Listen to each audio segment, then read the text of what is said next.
ubeshye ntabwo ubeshye. Iri somo ryari rikenewe ku banyarwanda ko ni ukuri. iri somo rije riri kutwigisha twese twabaye abanyeshuri bicaye ku kibaho.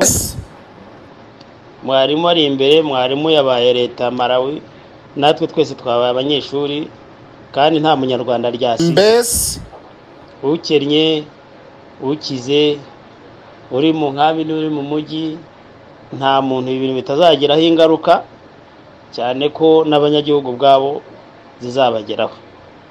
Ariko noneho twebwe nk'ubwoko ni isomo twagombye gufata oseriye tukarikunda rikanaducengera, kuroko ni isomo rizi igihe, ni isomo rije rishaka kuduhitura ku burangare n'ubujiji bushingiye kuri karande zo kuba turi abantu badashaka gushyira hamwe, badashaka gutahiriza umugozi umwe, badashaka gusangira, bahora mu marushanwa, bihugiraho bakibagirwa icyo bahunze n'uwabahungishije. Njyewe nkanjye ndabona bikwiriye leta ya Malawi kuduhitura twese idatobanuye ku butoni, itarebye ab'inzobe n'ab'ibikara, itarebye abagufi n'abarebare cyangwa abatunzi n'abatindi, yadufashe idushyira mu gashuri. Ako gashuri rero umuntu uri buri ubwenge n'ubundi kararangira nta kintu agize gute agakuyemo. Iri shuri rero minerivare yari yabaye ndende, irahenze kuri minerivare yo kubura ubuzima, iri kubura ubutunzi bwacu nibwo buzima bwacu. None niba turi kuvutswa ubutunzi bwacu nuko n'ubuzima nabwo ntabwo dufite. Ubwo no kuvuga ngo rero iri shuri rirahambaye, ducunge neza ritaza kudupfira ubusa. Bahutukazi ni mumenye ko mwahunze, ni mumenye umwanzi wanyu watumye mutagakondo yanyu. Nta gaciro mufite muri Malawi, turi kurwanira ibintu bitari ibyacu, turi kwisitagiza ku butaka bw'abandi. Dufite igihugu twavutsemo kandi igihugu cyacu gifitwe na runyenzi, yarakitwambuye aratamaje, ari kutwibukankana naho twamuhungiye akatugendaho. Ubwo rero muri make mwagombye kumenya ubwenge ko nta muntu uhungana n'umuhungishije, nta muntu uhungira kuwamuhungishije. Mwifatanya n'umwanzi mumubona abakuye amata mu kanwa, mubibona yarabanje atwambura igihugu, none atwambuye n'ibyo twakoraga, atwambuye ubuzima bwo mu buhungiro nabwo arabutwaye. Mwagombye rero gutekereza mukabanza mukamenya abo muri bo, mukamenya gahunda z'ibibazo mufite, mukamenya aho muva naho mujya. Mugiye mukigendana n'umwanzi mutaritandukanya nawe, n'ahandi muzahungira n'ikindi gihugu muzajyamo kikabemera kikabakira, mugifite ubwo bugoryi naho bizongera bigende nk'uku nguku. Leta ya Malawi ushobora kuba wumva ko yakwanze, ariko ntabwo yakwanze mbere y'uko iwanyu kwanga ikanakugendaho ikakwiruka inyuma ikagera ku rwego rwo kuguhungeta.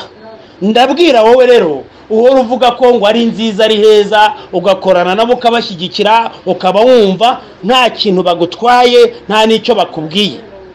Ariko kandi ubimenye ubuzima bwose ni politiki mwanga kwinjiramo, noneho ibinjiramo. Ubuzima bwacu bwa buri munsi nk'abanyarwanda bwabaye politize, ni ubuzima bushingiye kuri politiki rwose pe. Twere twanze kujya muri politiki, ariko politiki yanze kutugiraho ingaruka, igome tuzanaho ingaruka kubera ko abadidukinaho bo badufitemo inyungu zindi, bashaka ko ducecekamo, ntibashaka ko tugira ubumwe, ntibashaka ko tuzagira icyo twigezaho, kandi baratwanga nyine murabizi. Ntibashaka ko twatahiriza umugozi umwe, ntibashaka ko natwe twazaba ubwoko bw'inyagambura bugaharanira gakondo yacu. Ndabwira rero wowe noneho waje kubakorera, wowe ukava hariya cyangwa bakagusanga hano ugafatikanya nabo. Ingaruka z'ibyo mubamo murazibonye, ingaruka z'ibyo mugiramo uruhare ni izi ngizi. Wowe urishinganisha, ufite izo mpapuro, ufite uduki, nubwo uyu munsi biri kugaragara nkaho ntacyo bimaze, ariko bene wanyu ntabyo bafite. Ubwoko bwawe bwose nta byangombwa bufite, ntabwo twese twakwirwamo ziriya ndege ngo tuzurire dutahe. ntabwo twagira ijambo nk'iryo ufite, ariko se amahirwe wagize wayamarishije iki? aho kubagira ngo urengere ubwoko bwa bene wanyu, urengere bene wanyu bari mu kaga, wifatikanyije n'umwanzi, uratugambaniye. Uyu munsi bigaragara ko turi mu bibazo. Yego wowe ntabyo bigaragara kubera ko ufite byinshi, ariko se mubona mutahemukiye rubanda. Ni ukuvuga ngo rero ushobora kuba warabigizemo uruhare muri ubwo buryo, hari n'abandi babigizemo uruhare kubera ko nta n'icyo bakoze nyine. Mwanze kwifatanya n'abazabacungura, ntimushaka gushyigikira abarwanya leta ya Kigali ngo nibura ibarwanye namwe muyirwanye. None se umuntu agukubita ucecetse ugatuza, umva ntabwo ari FDL mvuga ngo wenda yabariye ibyanyu, ejo zataha igende dushakira igihugu. CFRN mwahaye ibyanyu ngo ejo bundi izafata Nyabimata izamukane amajyepfo yose igera i Kigali iducyure, wenda twahaye ibyacu ngo babiturye, nibura banagerageje. Turi kubiribwa n'abantu batumye duhunga, nibo duha amafaranga, nibo duha imisanzu. Ese mu by'ukuri mubona inkotanyi zizatugeza kuki? Zahunganye namwe imyaka 30 kugera n'uyu munsi, ntimuramenya ubwenge koko. Ubwo rero abafite gahunda kugira handi hantu bajya, mubanze mumenye guhunga inkotanyi. Inkotanyi bazihunga gute? Ntabwo uzahunga umuntu ugendana nawe, ntabwo uzahunga umuntu ushingirana nawe, ntabwo uzahunga umuntu ukorana nawe, ntabwo uzahunga umuntu ufata ibyangombwa bye, ntabwo uzahunga umuntu ugira mu gihugu, ntabwo uzahunga umuntu ugira mu mashyirahamwe. Nimubanze mumenye icyo muri cyo. Nimumara kumenya icyo muri cyo, intangiriro yo gukemura ibibazo byacu nk'impunzi izaba yabonetse. Ariko tutagi iri muri urwo rwego ngo tubanze tumenye ubwenge, tubanze tumenye uwo duhunga, politike ye, icyo dushakaho, inyunga dufiteho mu kutwirukaho, ngo tubanze twitandukanye nawe.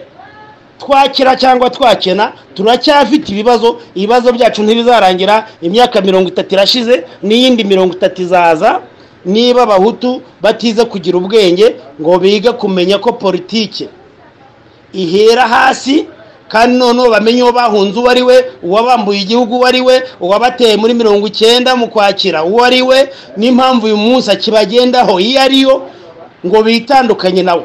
Ndabarahiye niyo zareka niyo nkambi ntabwo kwibamo biraza kutugora, biraza kuturushya.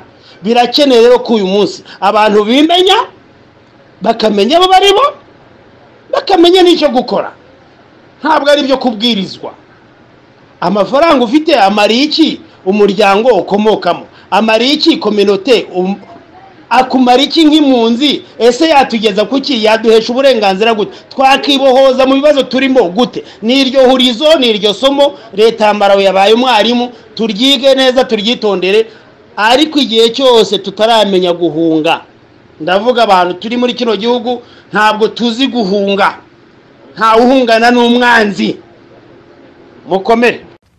Uravuga ukuri muvanda, uravuga ukuri. Abanyarwanda n'ibige guhunga bamenye uko bagomba kwitwara, pana koza umuntu wese uvuye i Kigali ngo uvuye i Kigali, uvuye mu Rwanda, amakuru yawe yewe bimeze uko bimeze, bakababeshya bakabadaha amakuru, mukabapakira inzoga n'amafaranga, ubundi barangiza bakabazaniramo abakobwa, ubundi bikarangira mwese mubaye zero. Nimubanze mwitandukanye n'umwanzi. Ikindi twadukoresha umutwegereza aho hafi, sinibaza ukuntu mutunga amafaranga mutagira udukoresho two kuyabika. Murakoze rero, mugira amahoro y'Imana. Ubwo tuzongera imako n'igitekerezo cyanjye, ariko ubu butumwa bw'uyu mugabo mu busakaze ku isi hose, hari ibyo bicucu by'Abahutu bifite amafaranga n'inda zabiruse, bamenye ko igihugu kiruta ubutunzi bwose. Okay, bye, mugire weekend nziza.